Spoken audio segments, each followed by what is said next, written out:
तो दोस्तों आज हम फिर से आपके लिए लेकर आए हैं देश दुनिया की तमाम ताज़ा बड़ी खबरें। सबसे पहली बड़ी खबर में आपको बताएंगे दोस्तों कि गाजा पट्टी में जंग के बीच ईरान ने इजराइल पर परमाणु बम छोड़ने की दी धमकी। नेतन्याहू की उड़ी नींद, कांप गया इजराइल। लोकसभा चुनाव के बीच केजरीवाल ने किया दावा, मोदी की जीत पर योगी की जाएगी कुर्सी। अमित शाह होंगे देश के अगले पीएम, योगी को भेजा जाएगा बीजेपी द्वारा जेल। अमेरिका में सुअर की किडनी लगवाने वाले व्यक्ति की 2 महीने के बाद हुई मौत। डॉक्टरों ने कहा नहीं चल पाई किडनी।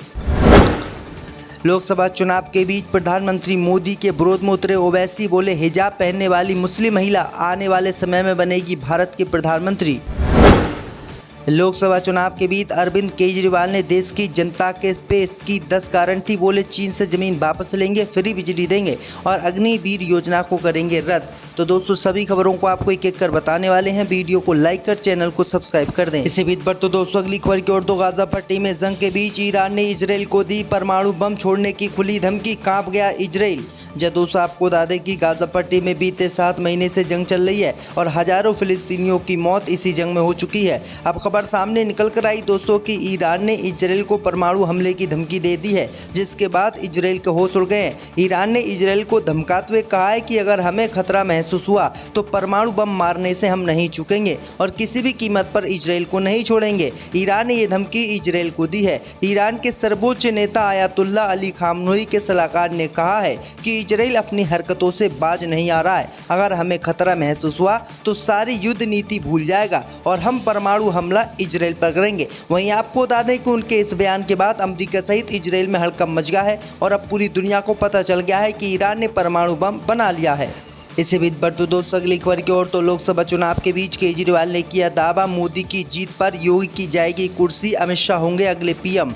जब दोस्तों आपको बता दें कि दिल्ली के मुख्यमंत्री अरविंद केजरीवाल ने जेल से रिहाई के बाद शनिवार को एक प्रेस कॉन्फ्रेंस करके बीजेपी पर संगीन आरोप लगाए हैं और बड़े दावे किए हैं। उनका ये भाषण पूरे देश में जबरदस्त वायरल हो रहा है, जिसमें उन्होंने प्रधानमंत्री मोदी और भारतीय जनता पार्टी की आलोचना भी की। केजरीवाल ने आरोप लगाया है कि प्रधानमंत्री Modi one nation one leader के नाम से एक खतरनाक मिशन चला रहे हैं। उन्होंने दावा किया है कि अगर मोदी ये चुनाव जीत गए तो विपक्ष के सभी नेता जेल में होंगे। ये भी दावा किया है कि अगले साल प्रधानमंत्री मोदी 75 साल के हो जाएंगे और 17 दिसंबर को रिटायरमेंट लेंगे। अमित शाह को प्रधानमंत्री उसके बाद बनाया जाएगा। इसी के साथ उन्होंने आरोप लगाया है कि बीजेपी ने लाल कृष्ण आडवाणी, मुरली मनोहर जोशी की राजनीति खत्म कर दी। इसी तरीके से शिवराज सिंह चौहान और योगी आदित्यनाथ की भी राजनीति खत्म कर दी जाएगी।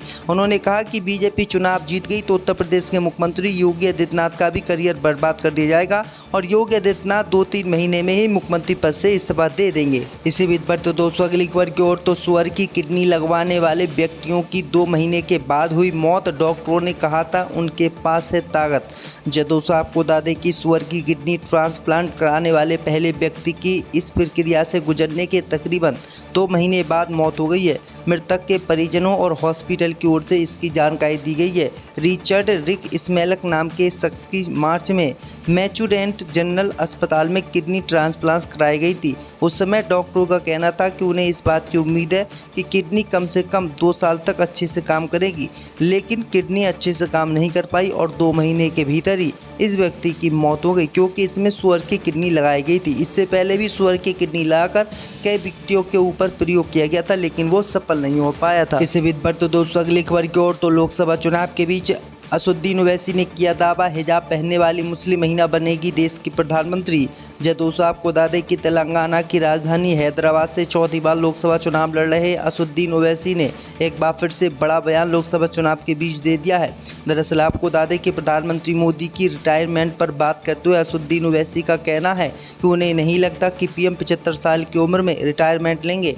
मोदी जी खुद नहीं जाएंगे बल्कि उन्हें राजनीतिक रूप से हराना पड़ेगा। प्रधानमंत्री मोदी पर निशाना साधते हुए उन्होंने कहा कि हिंदुत्व उनके खून में है, यही उनकी सच्चाई है। वो मुसलमानों से नफरत करते हैं। पीएम 2002 से लगातार यही बोलते आए हैं। इसी वजह से वो 2 बार देश के पीएम भी बने हैं, लेकिन अब लोगों ने तय कर लिया है कि उन्हें हराना है। आगे असुद्दीन ओवैसी ने कहा कि लोग और मोदी कहते हैं कि मुस्लिम ज़्यादा बच्चे पैदा करते हैं। ये सारी बातें बेकार हैं और बकवास है। अगर दोस्तों मुसलमान प्रधानमंत्री बनना चाहें तो देश में बन सकता है, चाहे मुसलमानों की आबादी हो या फिर नहीं। इसी बीच बढ़ते दोस्तों अगली खबर की ओर तो लोकसभा चुनाव के बीच अरविंद केजरीवाल ने दी देश की जनता को 10 गारंटी। बोले हम चुनाव जीते तो चीन से जमीन वापस लेंगे, फ्री देंगे बिजली और अग्निवीर योजना को करेंगे रद्द। दोस्तों आपको बता दें कि दिल्ली के मुख्यमंत्री अरविंद केजरीवाल ने 25 मई को दिल्ली में छठे चरण के चुनाव से पहले 10 केजरीवाली गारंटी पेश की हैं। केजरीवाल ने दावा किया है कि अगर उनकी सरकार केंद्र में बन जाती है तो मोदी राज में जितनी भी चीन ने हमारी ज़मीन लद्दाख में छीनी है उस ज़मीन को वापस लेने का काम किया जाएगा। साथ में पूरे देश में फ्री बिजली दी जाएगी और जो मोदी सरकार ने सेना की अग्निवीर योजना चलाई है वो अग्निवीर योजना रद्द की जाएगी। वहीं आपको बता दें कि अरविंद केजरीवाल की इन गारंटियों से बीजेपी में खलबली मची हुई है। इसी बीच पर तो दोस्तों अगली खबर की ओर तो अखिलेश यादव ने दी भाजपा को चेतावनी। कहा मतदाताओं को वोट देने से रोक रहे हैं बीजेपी के कार्यकर्ता। दोस्तों आपको बता दें कि समाजवादी पार्टी के अध्यक्ष अखिलेश यादव ने लोकसभा चुनाव के चौथे चरण के मतदान के एक दिन पहले भारतीय जनता पार्टी को आगाह किया है और कहा है कि वह मतदान करने जा रही जनता के बीच न आए। उन्होंने कहा कि मतदाताओं को वोट डालने से रोकना भी अपराध है। यादव ने पोस्ट किया और कहा कि भाजपा को चेतावनी है कि वो जनता के रास्ते में ना आए। मतदाताओं को वोट डालने से रोकना भी एक अपराध है। भाजपा सत्ता का दुरुपयोग करके लोगों को वोट डालने से रोकने का जो षड्यंत्र कर रही है उसके बारे में जनता को पता चल गया है। तो ये बड़ी अपडेट आई दोस्तों की, बड़ा बयान उन्होंने दिया है कि हो जाएंगे और 17 दिसंबर को रिटायरमेंट लेंगे। अमित शाह को प्रधानमंत्री उसके बाद बनाया जाएगा। इसी के साथ उन्होंने आरोप लगाया है कि बीजेपी ने लाल कृष्ण आडवाणी, मुरली मनोहर जोशी की राजनीति खत्म कर दी। इसी तरीके से शिवराज सिंह चौहान और योगी आदित्यनाथ की भी राजनीति खत्म कर दी जाएगी। उन्होंने कहा कि बीजेपी चुनाव जीत गई तो उत्तर प्रदेश के मुख्यमंत्री योगी आदित्यनाथ का भी करियर बर्बाद कर दिया जाएगा और योगी आदित्यनाथ 2-3 महीने में ही मुख्यमंत्री पद से इस्तीफा दे देंगे। इसी बीच पर तो दोस्तों अगली खबर की ओर तो सुअर की किडनी लगवाने वाले व्यक्तियों की 2 महीने के बाद हुई मौत। डॉक्टरों ने कहा था उनके पास है ताकत। दोस्तों आपको बता दें कि सुअर की किडनी ट्रांसप्लांट कराने वाले पहले व्यक्ति की इस प्रक्रिया से गुजरने के तकरीबन 2 महीने बाद मौत हो गई है। मृतक के परिजनों और हॉस्पिटल की ओर से इसकी जानकारी दी गई है। रिचर्ड रिक स्मेलक नाम के शख्स की मार्च में मैचुरेंट जनरल अस्पताल में किडनी ट्रांसप्लांट कराई गई थी। उस समय डॉक्टरों का कहना था कि उन्हें इस बात की उम्मीद है कि किडनी कम से कम 2 साल तक अच्छे से काम करेगी, लेकिन किडनी अच्छे से काम नहीं कर पाई और 2 महीने के भीतर ही इस व्यक्ति की मौत हो गई, क्योंकि इसमें सुअर की किडनी लगाई गई थी। इससे पहले भी सुअर की किडनी लगाकर कई व्यक्तियों के ऊपर प्रयोग किया गया था, लेकिन वो सफल नहीं हो पाया था। इसी बीच पर तो दोस्तों अगली खबर की ओर तो लोकसभा चुनाव के बीच असदुद्दीन ओवैसी ने किया दावा, हिजाब पहनने वाली मुस्लिम महिला बनेगी देश की प्रधानमंत्री। दोस्तों आपको बता दें कि तेलंगाना की राजधानी हैदराबाद से चौथी बार लोकसभा चुनाव लड़ रहे असदुद्दीन ओवैसी ने एक बार फिर से बड़ा बयान लोकसभा चुनाव के बीच दे दिया है। दरअसल आपको बता दें कि प्रधानमंत्री मोदी की रिटायरमेंट पर बात करते हुए असदुद्दीन ओवैसी का कहना है कि उन्हें नहीं लगता कि पीएम 75 साल की उम्र में रिटायरमेंट लेंगे।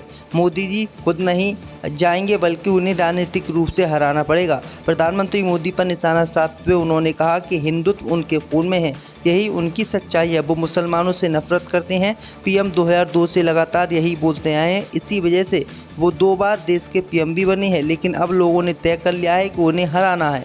आगे असदुद्दीन ओवैसी ने कहा कि लोग और मोदी कहते हैं कि मुस्लिम ज़्यादा बच्चे पैदा करते हैं, ये सारी बातें बेकार हैं और बकवास है। अगर दोस्तों मुसलमान प्रधानमंत्री बनना चाहें तो देश में बन सकता है, चाहे मुसलमानों की आबादी हो या फिर नहीं। इसी बीच बढ़ते दोस्तों अगली खबर की ओर तो लोकसभा चुनाव के बीच अरविंद केजरीवाल ने दी देश की जनता को 10 गारंटी। बोले हम चुनाव जीते तो चीन से जमीन वापस लेंगे, फ्री देंगे बिजली और अग्निवीर योजना को करेंगे रद्द। दोस्तों आपको बता दें कि दिल्ली के मुख्यमंत्री अरविंद केजरीवाल ने 25 मई को दिल्ली में छठे चरण के चुनाव से पहले 10 केजरीवाली गारंटी पेश की हैं। केजरीवाल ने दावा किया है कि अगर उनकी सरकार केंद्र में बन जाती है तो मोदी राज में जितनी भी चीन ने हमारी ज़मीन लद्दाख में छीनी है उस ज़मीन को वापस लेने का काम किया जाएगा। साथ में पूरे देश में फ्री बिजली दी जाएगी और जो मोदी सरकार ने सेना की अग्निवीर योजना चलाई है वो अग्निवीर योजना रद्द की जाएगी। वहीं आपको बता दें कि अरविंद केजरीवाल की इन गारंटियों से बीजेपी में खलबली मची हुई है। इसी बीच पर तो दोस्तों अगली खबर की ओर तो अखिलेश यादव ने दी भाजपा को चेतावनी। कहा मतदाताओं को वोट देने से रोक रहे हैं बीजेपी के कार्यकर्ता। जब दोस्तों आपको बता दें कि समाजवादी पार्टी के अध्यक्ष अखिलेश यादव ने लोकसभा चुनाव के चौथे चरण के मतदान के एक दिन पहले भारतीय जनता पार्टी को आगाह किया है और कहा है कि वह मतदान करने जा रही जनता के बीच न आए। उन्होंने कहा कि मतदाताओं को वोट डालने से रोकना भी अपराध है। यादव ने पोस्ट किया और कहा कि भाजपा को चेतावनी है कि वो जनता के रास्ते में ना आए। मतदाताओं को वोट डालने से रोकना भी एक अपराध है। भाजपा सत्ता का दुरुपयोग करके लोगों को वोट डालने से रोकने का जो षड्यंत्र कर रही है उसके बारे में जनता को पता चल गया है। तो ये बड़ी अपडेट आई दोस्तों, कि बड़ा बयान उन्होंने दिया है।